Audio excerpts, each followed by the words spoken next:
Lorsque les frères Limbourg reçurent en commande la réalisation du plus beau livre d'heures illustré de tous les temps par Jean, duc de Berry, ils ne se doutaient sans doute pas qu'ils ne verraient pas leur œuvre achevée, pas plus que son commanditaire, mort une dizaine d'années après.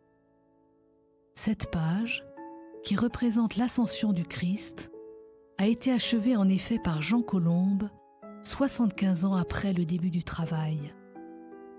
Selon son habitude, c'est un tableau dans le tableau qu'il réalise ici. L'image et son texte sont en effet mis en scène sur une sorte de précieuse pièce d'orfèvrerie dont on voit l'ombre portée. Les très riches heures du duc de Berry est un livre d'heures, c'est-à-dire le livre de prières quotidiennes à l'usage des laïcs. Sur le bandeau porté par les anges, on lit en latin l'antienne de la fête de l'Ascension. « Hommes de Galilée, qu'admirez-vous en regardant le ciel ? Alléluia.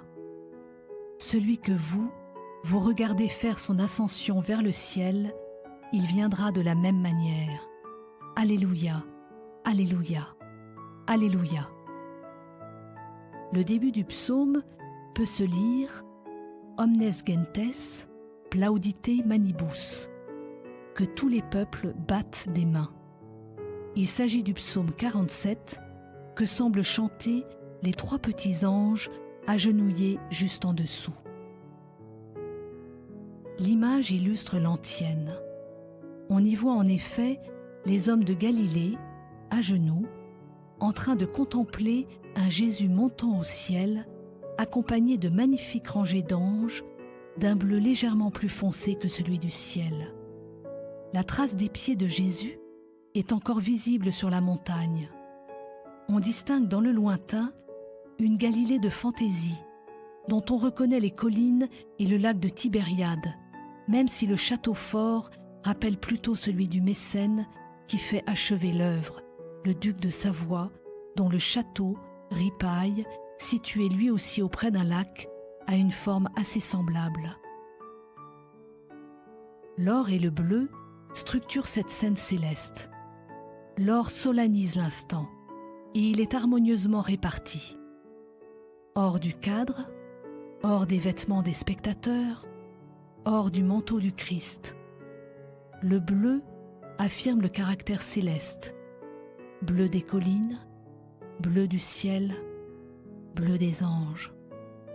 On le retrouve aussi dans les vêtements des spectateurs, comme pour faire le lien entre la terre et le ciel, et pour dire que vivre au ciel, cela commence dès ici-bas.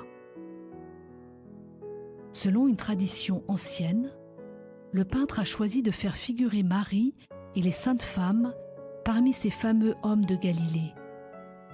La raison qui l'a poussé est théologique.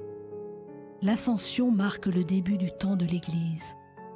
En effet, si Jésus disparaît aux yeux des apôtres, il les charge de le représenter sur terre. Et Marie, figure de l'Église, symbolise ce passage de témoin. N'est-ce pas elle que la main tendue du Christ semble bénir depuis les cieux ?